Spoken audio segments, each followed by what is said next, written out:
आज के योग से हाथ, पैर और कमर की फ्लेक्सिबिलिटी बढ़ती है और साथ में जिनके कमर दर्द और साइटिका का दर्द है उनके लिए बहुत उपयोगी योग है। और जिनके जांघ की हैमस्ट्रिंग की मोटाई अत्यधिक हो गई है तो उनके लिए आज का योग रामबाण से कम नहीं। तो आज के योग को शुरू करते हैं। नमस्कार दोस्तों, मेरा नाम है नवरंग, आप देख रहे हैं टिप टॉप हेल्थ। और आज आ गया है फिर नया बुधवार और अपनी योगा डे सीरीज का 36 एपिसोड। और आज का योग है अर्ध शलभासन। इसको इंग्लिश में हाफ लोटस पोज के नाम से जाना जाता है। यह संस्कृत के 3 शब्दों से मिलकर बना है। अर्ध यानी आधा, शलभ यानी कीट या टीटे भी इसको बोलते हैं, और आसन यानी योग। इसमें अपने शरीर की आकृति एक टीटे के समान होती है, इसलिए इसको हाफ शलभासन योग के नाम से जाना जाता है। यह आसन एक गतिशील योग है। इससे पीठ की मसल्स मजबूत होती है और अपना तंत्रिका तंत्र एक्टिव होता है। तो इस योग को शुरू करते हैं। अर्ध शलभासन योग स्टार्ट करने के लिए सबसे पहले योगा पट्टी पे मकरासन की स्थिति में लेट जाएं। दोनों पैरों को आपस में मिलाएं और दोनों हाथ की हथेलियों को आकाश की तरफ करें और अपनी ठोडी योगा पट्टी पे चिपकाएं।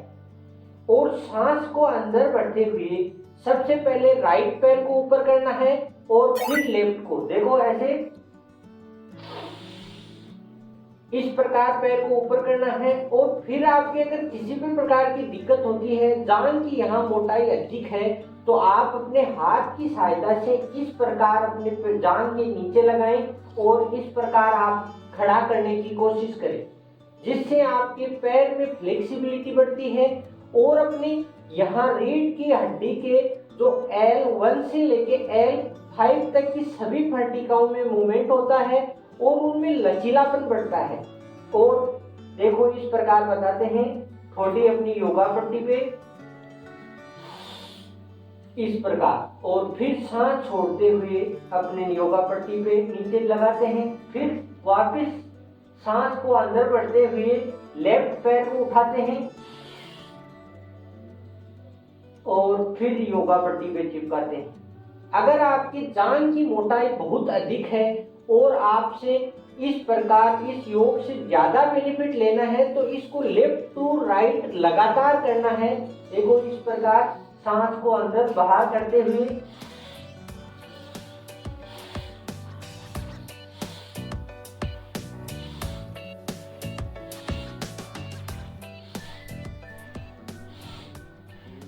इस प्रकार अपन 20 से 25 टाइम करते हैं तो अपने यहाँ जो पीठ पे जो फैट है वह भी रिड्यूस होती है और अपनी जांघ की मोटाई भी कम होती है, जिससे अपनी हैमस्ट्रिंग मसल्स होती है वो प्रॉपर वर्क करती है। इस प्रकार आप इस अर्ध शलभासन योग का प्रथम अवस्था का अभ्यास अच्छा होने के बाद फिर इसकी द्वितीय स्थिति में अपने दोनों पैरों को साथ उठाना होता है। देखो सांस को अंदर बढ़ते हुए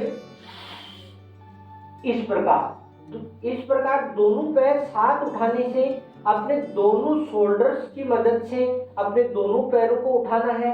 अगर आपको फर्स्ट में नहीं वो पैर खड़े हो रहे हैं तो आप अपने दोनों हाथों को अपने जांघ के नीचे लगाएं इस प्रकार, और फिर आप अपने इस प्रकार दोनों पैरों को खड़ा कर सकते हैं। जितनी देर आप पैर खड़े रहते हैं उतनी देर सांस रोके भी रख सकते हैं और सामान्य गति से लेते भी रह सकते हैं, मगर सांस जितना रोकते हैं उतना ही अच्छा रहता है। और जैसे देखो इस प्रकार, और फिर सांस छोड़ते हुए फिर सांस को अंदर बढ़ते हुए और पैर ऊपर, और फिर सांस छोड़ते हुए इस प्रकार। और इस स्थिति में आपका दोनों अवस्था में अच्छा अभ्यास होने के बाद फिर मकरासन की स्थिति में आए।